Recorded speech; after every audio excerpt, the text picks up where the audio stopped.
Okay guys, so it's time to continue or hopefully finish the wiring on the CB350F here. And I've also kind of finished up, of course, welding some of the stuff here in the back with the seat mounts here, the just kind of the back of the fender I put in, and also the rectifier regulator is going to mount to the bottom of this plate so it has good airflow and hopefully won't cause me any troubles. Also, I've kind of placed in the box everything that's going to need to go in here. We've got the starter relay or solenoid. It's mounted in there on an actual piece I took off one of the old solenoid or relay holders. The blinker, most of the wiring, and then of course the main battery will sit down here under this.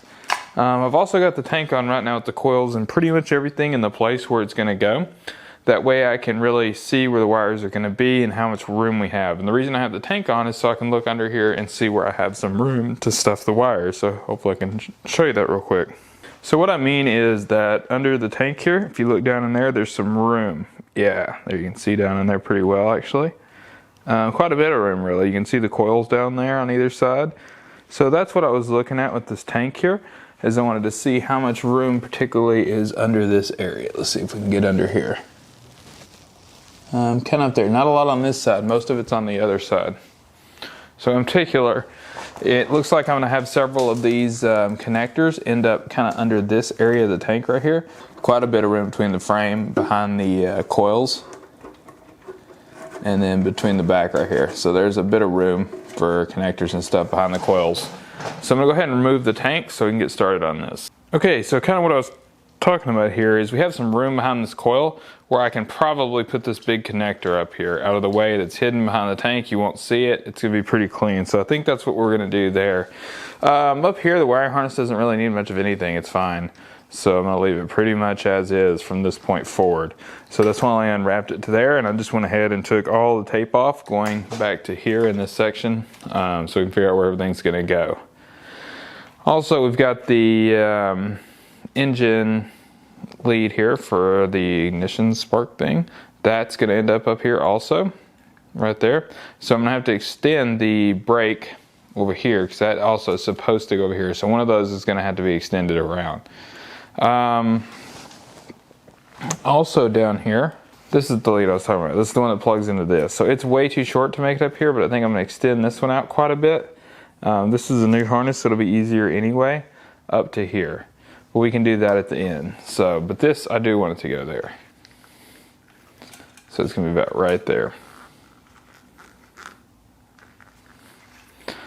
So that tells me I don't need to move too much wire, because the goal here is going to be to mess with as few wires as I possibly can. So like in this case, we can probably keep most of this stock and just rewrap it right here with a new style harness. Bring that back up in there as well.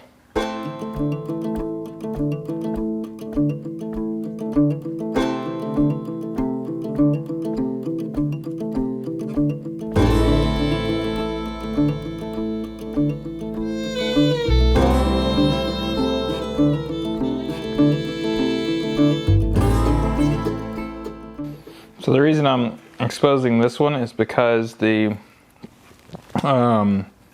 aftermarket ignition system has a ground wire that it has to have. So it'll need an extra one from this ground source if I'm running this back over there to the brake switch. Because normally these are all together in the kit. If you have a stock bike, it's fine. It provides a splitter, which I'll probably use here. Or I'll just solder another wire into this. We'll see what they got in here. Yeah, it's just soldered. So I'll just solder another one in there with it that'll go to that set right here. And probably shorten this up. This one right here, this isn't going to be a problem. So I think what we're going to do is go ahead and I'm going to, because everything here is going to the place it needs to go, I believe. Figure out what that is.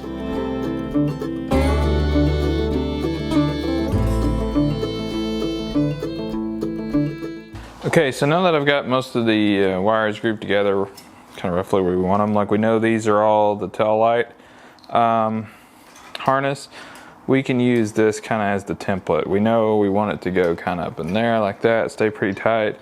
So they're gonna be no longer than about that right there. So I'm gonna zip tie these together, and there will also actually be a ground in there at that one, right there. So we know we'll have that right there. And I'll go ahead and cut these off right after this zip tie, because we aren't gonna use these ends. Just like that. So those are the tail light tail harness. This next one here, that's the blinker harness. It's going to be a similar situation. So we're going to go ahead and cut that one right there as well.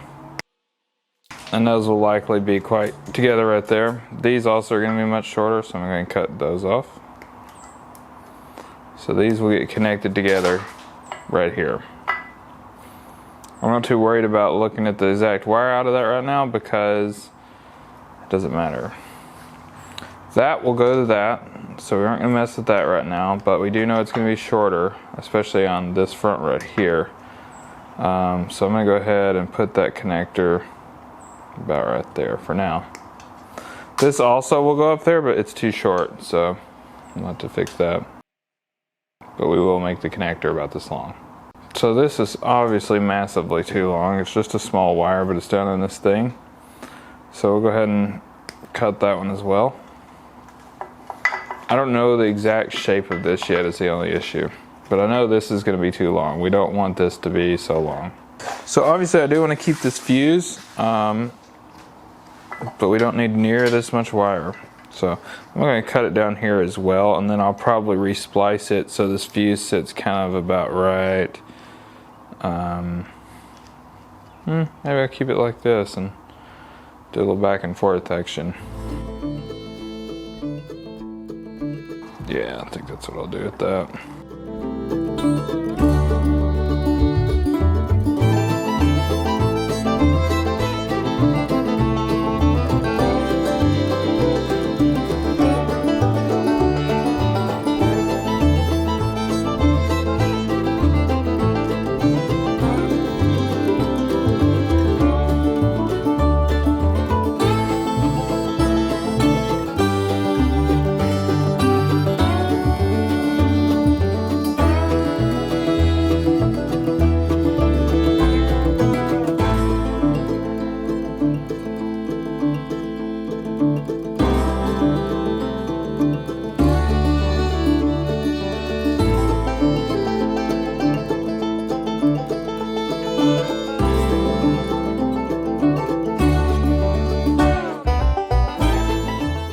Okay, up next I'm going to go ahead and put the battery in. I'm going to go ahead and put a little bit of tape over here over the positive terminal to keep the sapment down, hopefully.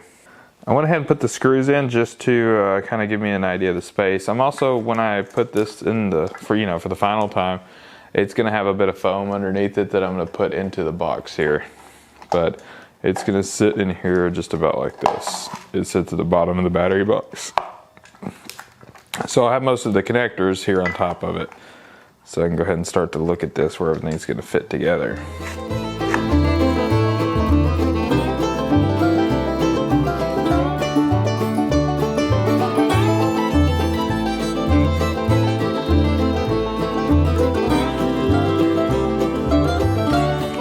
This isn't the only ground. There'll be the other main ground that goes to the chassis. This is just the harness ground.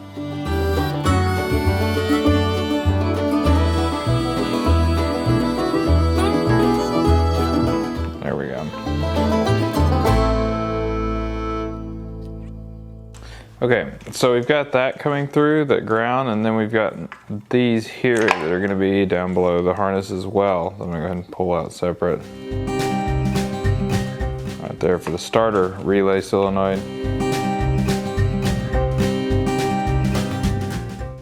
Alright, so those are going to be the lowest ones down there.